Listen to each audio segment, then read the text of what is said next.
وہ پانی پت کے گاؤں شہرہ ماپور میں پیدا ہوئی۔ والد غریب کسان تھا، خاندان ہریانہ کے لہجے میں گفتگو کرتا تھا۔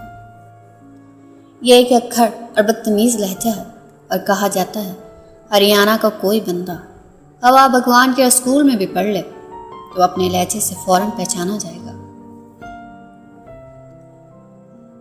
جانوی پرور کی پرورش اس لہجے اور اس ماحول میں ہوئی۔ یہ پکی ہریانوی تھی، رنگ بھی کالا تھا، قد بھی چھوٹا تھا اور قدرت نے اسے نئے نقش بھی واجبی دیے تھے۔ چنانچہ یہ ہر لحاظ سے خوشحالی، تہذیب، تعلیم اور جسمانی خوبصورتی سے محروم تھی، لیکن پھر اس کی زندگی میں ایک چھوٹا سا تانا آیا اور اس تانے نے اس کا مقدر بدل دیا۔ جانوی میں نقل اتارنے کی قدرتی صلاحیت تھی۔ یہ مامی، چچی، پھپھو، گلی کے پھیرے بازوں اور ریڈیو ٹی وی کے اناؤنسرز کی ہو بہو نقل اتار لیتی تھی، اور یہ کام یہ سارا دن جی بھر کر کرتی تھی۔ اس نے ایک دن چلتے پھرتے ٹیلی ویژن پر انگریزی کا کوئی شو دیکھا۔ اسے اینکر کا لہجہ پسند آ گیا اور اس نے اس کی نقالی شروع کر دی۔ یہ اس کے لہجے میں انگریزی بولنے لگی۔ اسے لفظ نہیں آتے تھے، لیکن یہ پکا سا منہ بنا کر انگریزی لہجے میں باتیں کرتی رہتی تھی۔ گھر ہو، محلہ ہو یا اسکول ہو، یہ ہر جگہ اس انگریز کے لہجے میں بات کرتی تھی۔ یہ تیسرے دن گلی سے گزر رہی تھی، گزرتے گزرتے انگریز بن کر بات کرتی جا رہی تھی۔ محلے دار اسے دیکھ رہے تھے اور کی کی کر کے ہنس رہے تھے۔ اس کے ایک رشتہ دار کو یہ مذاق برا لگا۔ وہ اس کے پاس گیا اور غصے سے بولا، اے چھوری، تو بڑی انگریز بن کے پھر رہی ہے، بس کر، بند کر یہ ناٹک۔ رشتہ دار کے تانے میں کچھ ایسا تھا جس نے جانوی پرور کو نئی راہ دکھا دی، اور اس نے سوچا مجھے انگریز کی نقل اتارنے کی کیا ضرورت ہے، میں انگریز بن جاتی ہوں۔ یہ سیدھی گھر گئی، والد کا ٹیپ ریکارڈ لیا، BBC لگایا، خبریں ریکارڈ کی اور برٹش لہجے میں انگریزی سیکھنا شروع کر دی۔ قدرت نے اسے شاندار یادداشت سے نواز رکھا تھا۔ یہ جو لفظ سنتی تھی اس کے ذہن میں چپک جاتا تھا۔ جانوی 3 ماہ میں برطانوی لہجے میں فر انگریزی بولنے لگی۔ اسکول نے اسے ڈبیٹنگ کلب میں ڈال دیا۔ یہ انگریزی کے تقریری مقابلوں میں شریک ہونے لگی اور ہر بار جیت کر واپس آتی۔ والد نے اس کا ٹیلنٹ دیکھ کر اسے سپورٹ کرنا شروع کر دیا۔ جانوی کو چند ماہ بعد پتہ چلا انگریزی زبان ایک ہے، لیکن دنیا میں انگریزی کے 9 بڑے لہجے ہیں۔ اس نے یہ سارے لہجے سیکھنا شروع کر دیے۔ والد اس کو مختلف لہجوں کے کورس اور کیسٹ لا کر دیتا اور یہ ان لہجوں کی پریکٹس کرتی رہتی تھی۔ اس نے مقابلے جیت کر رقم جمع کی اور کمپیوٹر خرید لیا۔ کمپیوٹر نے اس کی کیسٹس اور ٹیپ ریکارڈر سے جان چھوڑا تھا۔ آپ یہ جان کر حیران ہوں گے، یہ لڑکی 10 سال کی عمر میں برٹش، امریکن، کینیڈین، اسکاٹس، نارفک، کوکنی، پوش اور آسٹریلین لہجے میں انگریزی بولنا سیکھ گئی۔ اس کا لہجہ اس قدر پختہ تھا کہ بڑے سے بڑے استاد بھی چکرا جاتے تھے۔ یہ حیران کن صلاحیت تھی، چنانچہ یہ بڑی تیزی سے پورے بھارت میں مشہور ہوتی چلی گئی۔ حکومت نے 2015 میں اسے Mumbai institute of public administration میں سرکاری افسر سے خطاب کی دعوت دی۔ اس کی عمر اس وقت صرف 12 سال تھی اور یہ انسٹیٹیوٹ کی ہسٹری میں افسروں سے خطاب کرنے والی پہلی بچی تھی۔ جانوی نے مختلف لہجوں میں تقریر کر کے تمام بیوروکریٹس کو حیران کر دیا۔ حکومت نے اس کے بعد اسے انسٹیٹیوٹ کا مستقل اسپیکر بنا دیا۔ یہ سال میں درجن مرتبہ انسٹیٹیوٹ جاتی ہے اور نئے اور پرانے بیوروکریٹس کو اچھی انگریزی بولنے اور سمجھنے کی ٹریننگ دیتی ہے۔ یہ صرف یہاں تک محدود نہ رہی، بلکہ اس نے انگریزی کے بعد فرینچ، اسپینش، جاپانی زبان بھی سیکھی۔ یہ تینوں زبانیں بھی روانی سے بول لیتی ہے۔ اس کی عمر اس وقت 18 سال ہے اور یہ بھارت میں ونڈر گرل آف انڈیا کہلاتی ہے۔ اسے ٹیلی ویژن شوز میں بلایا جاتا ہے، یہ اکیڈمیز، انسٹیٹیوٹس اور ڈبیٹنگ پلیٹ فارمز پر تقریریں کرتی ہے، اور یہ بچپن میں ہی خوشحال ہو چکی ہے۔ مجھے یوٹیوب پر اس کی چند تقریریں سننے کا اتفاق ہوا۔ اس کی ہر تقریر کے کروڑ ویوز تھے۔ اس نے ہر تقریر میں تانے مارنے والے لوگوں کو اپنا محسن قرار دیا۔ اس کا کہنا تھا، یہ تمام لوگ میرے ہیلپر تھے، یہ لوگ اگر میری زندگی میں نہ آتے تو میں ہریانہ میں گمنام زندگی گزار رہی ہوتی۔ یہ وہ لوگ تھے جو مجھے تانے مارتے رہے اور میں ان کے تانوں کے کندھوں پر چڑھ کر آگے بڑھتے رہی۔ مجھے لوگ شروع میں کہتے تھے، تم بڑی انگریز بن رہی ہو، اور میں نے یہ تانا سن کر انگریز بننے کا فیصلہ کر لیا۔ پھر لوگوں نے کہنا شروع کر دیا، یہ کیا بڑی بات ہے، انگریزوں کی نقل ہی تو اتارتی ہے۔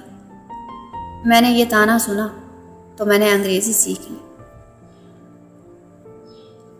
پھر کسی نے کہا، یہ برٹش ایکسنٹ ہے، امریکی لہجے میں انگریزی بولے تو پھر دیکھیں گے۔ میں نے 9 کے 9 لہجے سیکھ لیے۔ پھر کسی نے کہا، یہ صرف انگریزی بول سکتی ہے۔ میں نے یہ سن کر فرینچ، اسپینش اور جاپانیز بھی سیکھ لی۔ پھر کسی نے کہا، لفظ کچھ نہیں ہوتے، یہ تو طوطے بھی سیکھ لیتے ہیں، اصل چیز وزڈم ہوتی ہے۔ یہ لڑکی وہ کہاں سے لائے گی؟ اور میں نے وزڈم بھی حاصل کر لی۔ میں موٹیویشنل اسپیکر بن گئی اور 500 لوگوں میں کھڑے ہو کر تقریر کرنے لگی۔ چنانچہ لوگ تانے مارتے رہے اور میں آگے سے آگے بڑھتی رہی، یہاں تک کہ میں 1.25 ارب آبادی کے ملک میں ونڈر گرل بن گئی۔ جہانوی کا کہنا تھا، تانے دینے والے لوگ، آپ کا مذاق اڑانے والے منفی رشتہ دار بنیادی طور پر آپ کے ہیلپر ہوتے ہیں۔ آپ اگر ان لوگوں کو پازیٹیو لیں، آپ اگر ان کی باتوں کو اپنے لیے چیلنج بنا لیں تو پھر آپ کی زندگی میں بہت آگے نکل جاتے ہیں، اور میں نے یہ کیا۔ میں نے یوٹیوب پر جہانوی کی باتیں سنی اور میں دیر تک اکیلا بیٹھ کر تالیاں بجاتا رہا اور اپنے آنسو صاف کرتا رہا۔ ہمارے رشتہ دار اور دوستوں کے تانے ہماری زندگی میں اہم کردار ادا کرتے ہیں۔ ہم نے بس ان کو مثبت لینا ہوتا ہے۔ میں نے پاکستان کے 3 ایسے نوجوانوں کو جانتا ہوں جنہیں لوگوں کے تانوں نے جہانوی کی طرح اسٹار بنا دیا۔ یہ تینوں CSSP آفیسر ہیں، اور یہ تینوں انتہائی پسماندہ علاقوں سے نکل کر سامنے آئے۔ پہلا افسر DMG ہے، یہ سندھ کے دور دراز گاؤں سے تعلق رکھتا تھا، مذہبی گھرانے میں پیدا ہوا اور زندگی میں کبھی اپنے گاؤں سے باہر نہیں نکلا تھا۔ BA بھی پرائیویٹ کیا تھا، لیکن پھر CSS کا امتحان دیا اور پہلی ہی کوشش میں DMG میں آ گیا۔ میں نے اس سے کامیابی کی وجہ پوچھی تو اس نے مجھے چھوٹا سا ٹوٹا ہوا ریڈیو دکھایا۔ اس کا کہنا تھا، دنیا میں اللہ تعالیٰ کے بعد یہ میرا سب سے بڑا محسن ہے۔ میں نے تفصیل جاننا چاہی۔ اس نے بتایا، میں اسے روز BBC کی خبریں سنتا تھا، اناؤنسر کے لہجے میں نقل کرتا تھا اور خبروں کے مواد کو اپنے ذہن میں اتار لیتا تھا۔ چنانچہ مجھے انگریزی بھی آ گئی اور میرے پاس علم کا انبار بھی لگ گیا۔ میں نے اس سے CSS کر لیا۔ دوسرا نوجوان اس وقت SP ہے۔ یہ اسکول ٹیچر کا بیٹا تھا۔ گاؤں میں بجلی تک نہیں تھی، یہ لالٹین کی روشنی میں پڑھتا تھا۔ اس نے ہسٹری کی کتابوں سے انگریزی کے 200 شاندار ترین فقرے رٹ لیے اور یہ CSS کر گیا۔ تیسرا نوجوان بھی پولیس سروس میں ہے، یہ یتیم تھا، ماموں کی بھینسیں چراتا تھا۔ یہ بھینسیں چراتے ہوئے کتابیں پڑھتا رہتا تھا۔ اور اس کے رشتہ دار اس کا مذاق اڑاتے تھے۔ اوئے، بھینسوں پر توجہ دیا کرو، تم نے پڑھ کر کون سا بایو بن جانا ہے؟ اور اس نے یہ طعنہ سن کر بایو بننے کا فیصلہ کر لیا۔ اس نے بھینسیں چراتے چراتے CSS کی تیاری کی، امتحان دیا اور پاس ہو گیا۔ انٹرویو کے دن اس نے لنڈے کی پتلون پہن رکھی تھی اور یہ ٹائی کے بغیر بورڈ کے سامنے پیش ہوا تھا۔ بورڈ نے ٹائی نہ لگانے پر اعتراض کیا تھا تو اس نے جواب دیا، سر میرے پاس ٹائی نہیں تھی، میں نے پتلون بھی لنڈے کی پہن رکھی ہے۔ یہ آج کل SSP ہے اور یہ اپنے علم سے لوگوں کو حیران کر دیتا ہے۔ یہ تینوں لوگوں کے طعنوں کی پیداوار ہے۔ یہ پڑھتے تھے تو لوگ ان کا مذاق اڑاتے تھے، کہکے لگاتے تھے، لوگ کہکے لگاتے رہے، ان کا مذاق اڑاتے رہے، اور یہ چیونٹی کی طرح ایک ایک انچ آگے بڑھتے رہے، یہاں تک کہ ہنسنے والے پیچھے رہ گئے اور یہ آسمان پر اڑنے لگے۔ میں نے کسی جگہ پڑھا تھا، ہم سب اندر سے پیٹرول سے بھرے ہوتے ہیں، ہمیں بس چنگاری چاہیے ہوتی ہے۔ دنیا کے بہترین چنگاری دوسروں کے طعنے ہوتے ہیں۔ یہ ہم میں آگے بڑھنے کی برننگ ڈیزائر پیدا کرتے ہیں۔ یہ ہمیں یہ بتاتے ہیں، جھانوی تمہارے پاس کامیاب ہونے کے علاوہ کوئی آپشن نہیں، اور ہم کامیاب ہو جاتے ہیں۔ جھانوی نے سچ کہا تھا، طعنے دینے والے لوگ آپ کے دشمن نہیں ہوتے، یہ آپ کے حل پر ہوتے ہیں۔ آپ نے بس ان لوگوں اور ان کے طعنوں کو گائیڈ لائن سمجھنا ہے۔